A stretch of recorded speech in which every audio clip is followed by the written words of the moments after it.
as James Lambert. He's 72 years old. He was on a stretcher at the time. He was breathing and his eyes were open. However, he was not speaking at that point in time. Mr. Lambert was transported to Temple University Hospital, where he was admitted in critical condition. On Saturday, June 25th, Mr. Lambert was subsequently pronounced at 10:26 a.m. Mr. Lambert sustained blunt force trauma to the head. We have recovered video which shows the victim being struck and assaulted by at least 2 individuals. The medical examiner's office ruled the cause of death to be blunt force trauma to the head, and the manner of death was ruled to be a homicide. This incident occurred in front of the Stephen Klein Wellness Center, which is going to be the south side of Cecil B. Moore Avenue. But it looks like the incident actually began on the north side of Cecil B. Moore in front of the Martin Luther King Jr. Rec Center. We have 4 males and 3 juveniles. We have 4 males and 3 females present during the incident. All are believed to be juveniles.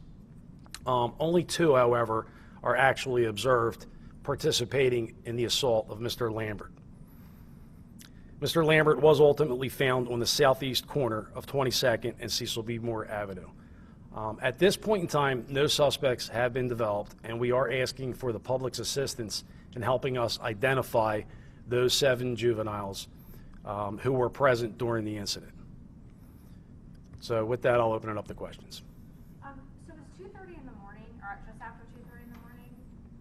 Do you know where the 73-year-old victim was going, or was he able to speak at all when he was on the stretcher to say if there was any interaction between him? Where he was coming from or where he was going to, I have no idea. How did he get to the hospital? Did somebody find him? Well, fire rescue medics transported him to Temple Hospital. And how old do you think that the suspects are? Because they look young. Like some of them look as young as 13, possibly. Yeah, I would say the approximate age range would be somewhere between 13 and 17 years old. It looked like one of the suspects had a camera. Like, was there video that ended up, like cell phone video that ended up somewhere on social media regarding this too? Yeah, I was wondering that too. We didn't observe any video that was captured from a cell phone at this point in time, but I did notice on the video surveillance that one of the juveniles did have his phone out and seemed to be recording the incident. Is this completely unprovoked, and do you believe that these teens could be behind other crimes in the city? We are looking into that possibility, whether those teens are involved in other assaults that are occurring in that area.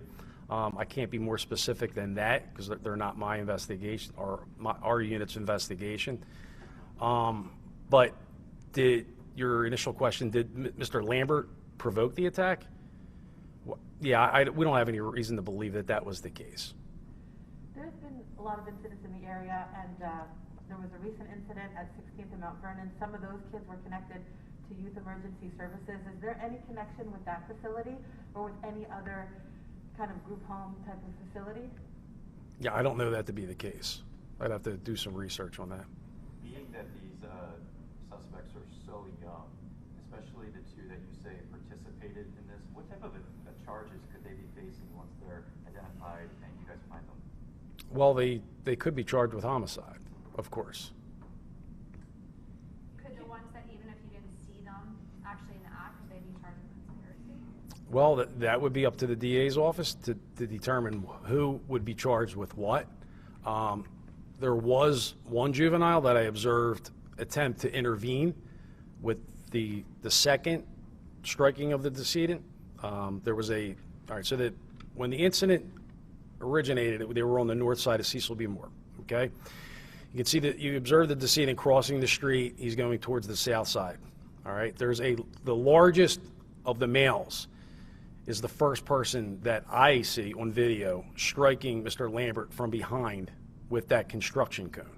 All right, Mr. Lambert takes a spill onto the sidewalk. It's unclear at that point in time whether he strikes his head or not, but he certainly comes down on the left side of his body, striking his shoulder. Mr. Lambert proceeds to get up, and he's attempting to walk away from the group again. And then at that time, you can see a female strike Mr. Lambert in the back with the construction cone. Again, Mr. Lambert is walking away from the group. That female retrieves that construction cone and goes after Mr. Lambert. She raises the cone above her head. It's clear that she's going to strike him again, but that is actually off camera. That part of the assault occurs off camera.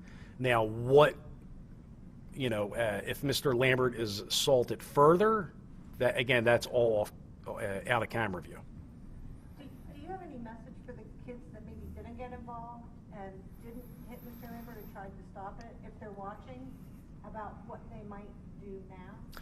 Well, I think it's a good idea. The message I would like to put out there would be to the parents of these juveniles.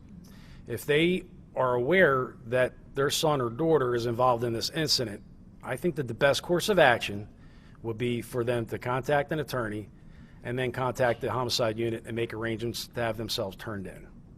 All right? What about kids that are witnesses but not participants? Same thing, because there's a fine line between whether you're participating in the assault. They were certainly part of the group, so they were present for the encounter. Just because they weren't one of the two that struck Mr. Lambert with a construction cone doesn't mean that they're not part of it. Can I ask you, I think one of the reasons we're all here is because you saw the video and it's almost visceral seeing kids so young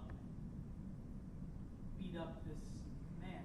Can you speak to what went through your mind when you saw kids maybe as old as 13, 14, 15 being so violent? Well, I mean, of course, you're going to have a visceral reaction, like you described.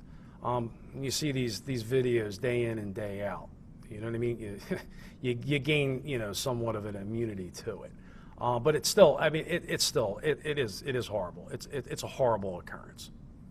What do you want to say to Philadelphians out there? This is not the first time in the past, couple of weeks that we've seen videos of young kids attacking just somebody that's walking by the street. What do you want to say to people that might think that this is maybe an unprovoked attack by young kids, and is the city safe? You're asking me, is the city safe? And what do you want to say to people that are afraid? Well, I think that people should always be aware of their surroundings. Okay, when they go out, they should go out with a purpose. Be aware. Have your cell phone available. Go out in groups if you're able to do so. Again, I don't know what Mr. Lambert was doing,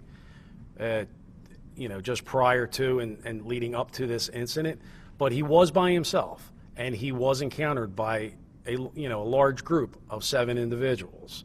Okay, now, like I said, only two appeared to have directly, only 2 were captured on video as having participated directly in the assault. But again, it's still being surrounded by 7 people is, that's a scary thing for anyone. How can you be aware of your surroundings if you're attacked from behind? I don't know how to answer that question. I mean, I know you said that you couldn't speak on the other group attacks that have happened because there are other people's investigations, but can you at least say that you're investigating to see if any of the recent ones are connected? Like, do you at this point, do you have any video that looks like it's familiar people, or is it not that far? there are other incidents that we're investigating to see whether it's connected to our particular group. But I don't have that in front of me to let you know what those particular incidents are at this point in time. Can we follow up and get them, or is the investigation not ready to release that yet? No, of course. A follow-up phone call would work. Okay. Sure. It seems, At the moment of this incident, there was no curfew, but if there was, could the team face additional charges for violating the curfew? Do you think that the curfew could have prevented this kind of incident from happening? I think a curfew, yes, could absolutely have prevented this, this from occurring. But again, there has to be parent involvement in this. I mean, who is the primary enforcer of curfew? It's going to be the parents.